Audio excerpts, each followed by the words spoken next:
Doop, doop, doop, doop, doop, doop. Hello, everyone.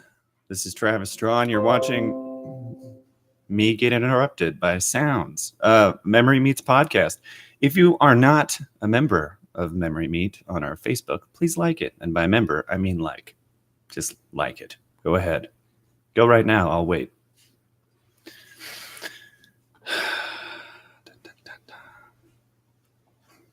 Okay, so today I'm going to talk about sluts. Not sluts, but sluts. Does that make you uncomfortable? I feel like sluts have made people uncomfortable in the history of humanity. The first time someone decided to get a little too frisky with a little too many people, according to society, that's when someone was like, that girl's a slut, or that dude is a slut. And yes, that happens. Dudes get called sluts too. However, I do want to talk about the differences between a male slut and a female slut. And before I get too into this, I just want you guys to know I'm sorry for saying slut so much this podcast. So we have men and women. Some men and women really enjoy sex a lot, and that's okay. I think sex is great too, and I think you think sex is great. But in order to be a slut, you have to have certain numbers in the sex arena. So let's see. And this is just my opinion, but I feel like a girl could walk in, any girl, doesn't matter if she's good looking or not. She could be homely, plain. Maybe that's someone's thing. It probably is. So she walks into a bar full of 6 men, all having drinks, doing their separate things. Maybe they're in a group. And she just goes up to one of them, grabs their crotch, and whispers in their ear, "Let's have sex." And that guy, guaranteed, would be like, "Okay, let's try it out. Let's do it." And the only reason I'm saying this is because I have witnessed this happen to people, and it goes extremely well for the female. Always. I don't think I've ever been in the same room as someone who has had it happen and not had them come up to me and be like, "Hey, Travis, that person over there just grabbed my wiener and they want to do it. So I'll see you later." That's just the common response, I think. Far be it from me to assume that all men would have that response, but it's interesting. Now, in that sense, I mean, that's, of course, the dramatic end of the spectrum. Like, I think a girl can go into the same bar with the same 6 men and talk one up and take them home. I think it's easier. And feel free to argue, debate, send me comments. Is it easier for women to go into bars or libraries or Targets and just be like, "Hey, thinking about having some sex. Would you like to be involved?" On the male end of the spectrum, right? If a man went into a bar with 6 women in it, I don't think it would go too well immediately, because I think all those women would immediately single that person out and be like, "Ooh, here's the man. He's probably after us." And they'd be like, "Yeah, he is." And it would be, I don't think I'd want to go in that bar, the bar with just 6 women in it. I think I'd just be I'd be suspicious of the situation, especially if they're nice to me. I don't know. That's just how I feel about it. You know, sometimes I feel like, well, definitely the slut arena is way different for men and women. So a lot of people have the whole, like, you know, women are called sluts and men are called man whores. To me, they're like the same thing. Like a man who goes out most nights and wrangles a woman to have sexual intercourse with is just like, okay, that's a slut and that's a slut. And I say that lovingly. I think sluts are great. I think that the word slut is hilarious because when it came out, when the first person was like, I'm going to use the word slut, it was someone who was like very, very offended by the people having too much sex and like people going out and and trying to like look sexy and attractive, men and women, and they're just like, oh, look at that slut. It's like, how do you even come up with that word? You know, I'm not sure. It's an interesting word, and also like oddly like offensive, which most words that were meant to offend are. So where does that fear come from? I guess is what I want to talk about. Where does a fear of someone having so much sex that someone has to categorize them into a word like slut? People now call it slut shaming when someone gives a girl or guy a hard time about having too much sex. And I think that's just weird. Like, first off, why is it your business how much sex someone has? Why is it your business to the point where you have to like really figure out a way to make them feel bad? Like, why? What? I mean, religion, maybe. Yeah, sure. I was born in a Christian home, and in that home, sex was made into this like really scary, ambiguous thing that we shouldn't do until we were married. And so I was terrified of all of it. And I was terrified of kissing a girl. General physical contact, I thought, would lead to me going to hell, which is, you know, I don't want to go to hell. So I was like, man, how can I not go to hell? Not engage physically with a female. Of course, I ended up doing that and realized that hell might not be real.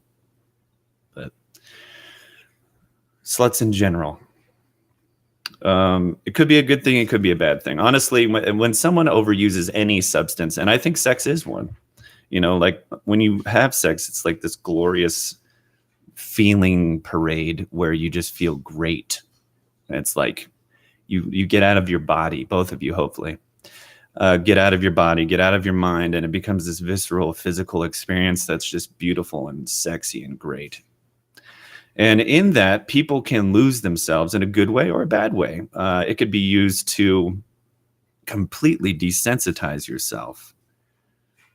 And the journey to sex over and over and over again is going out, looking good, having that looking goodness be validated by whoever you choose to validate it, and then going to Bangsville and feeling great. The feeling afterward depends. Like, I think that's what defines if it's a good slut or a bad slut. And someone may be offended by how many times I'm using slut. I'm beginning to offend myself saying slut, but I don't like someone who's promiscuous, has a lot of sex. It doesn't matter. If you're overusing a substance, then you're either doing it on purpose or doing it to escape something. And I believe that throughout any avenue of desensitizing your brain, like alcohol, drugs, sex, any mind-altering thing that you use over and over and over again in excess can be a sign of just wavering mental health. You know what I mean? Unless, of course, you're just like, I like sex and you're cool and you're good with it. And that's your thing. That's good. Like, I think what it comes down to me is it coming from somewhere good or bad? And that's what I would ask someone, you know, if they ever brought it up, because it's not my business. Like, who you have sex with, how much you have sex is not my business. But if a friend of mine was like, hey, do you think my sexual patterns are weird? And I'd be like, I don't think they're weird. How do you feel? Like, why do you have so much sex? And they'd be like, oh, I don't know if they'd even be able to give an honest answer. But if they did, and they're like, I just like having sex, and I honestly just like it, and I think I'm okay, then I'd be like, then you're okay, you know, like, okay.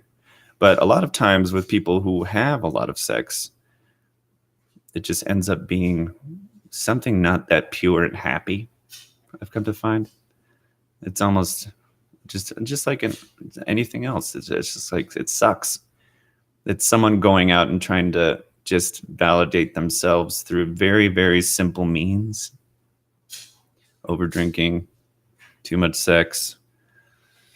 I don't know. I guess at one point I'd just be concerned. But that's it. I think like it's your right and your body, and go do it. If you can, go do it. A lot of people can't. A lot of people can't just go out and enjoy sex. A lot of people are uncomfortable by sex, and probably a lot of them are tuning into this and then tuning out of this right now because it's weird. Sex is weird. Human beings, at least in America, we have this very odd relationship with sex.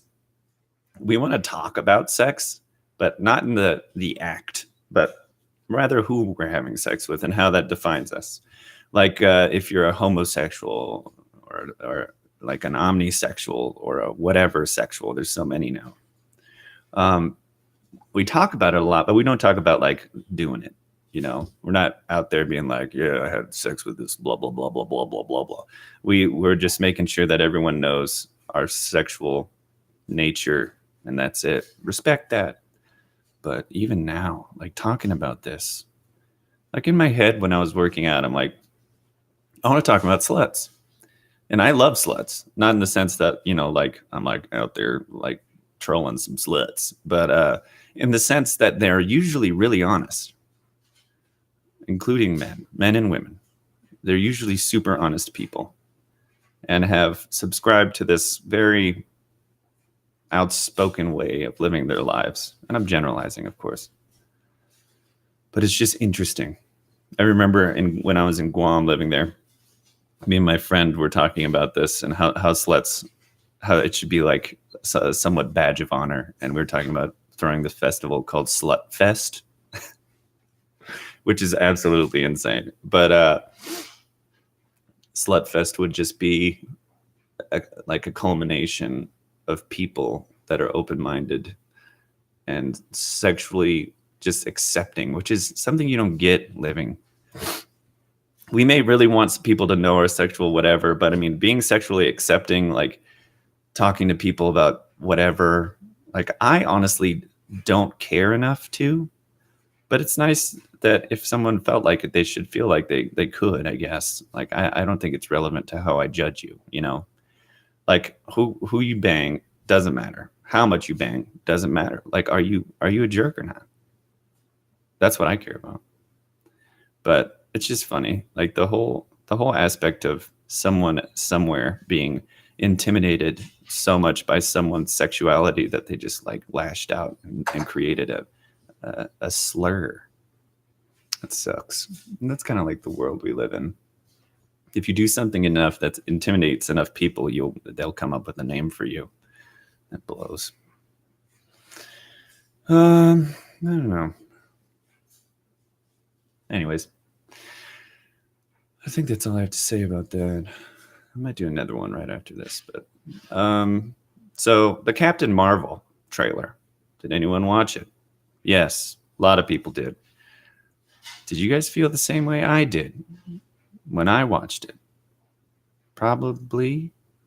Like I watched the whole thing and I'm like, what was that? What is it about? I know it's the first trailer, but I honestly felt nothing. And I was kind of bummed out by that.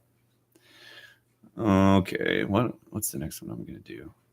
Another podcast. What is it? I had another topic. I don't know. I'm going to think about it. I might go live again. Thanks for being off-put by this podcast. Hopefully you'll tune in again.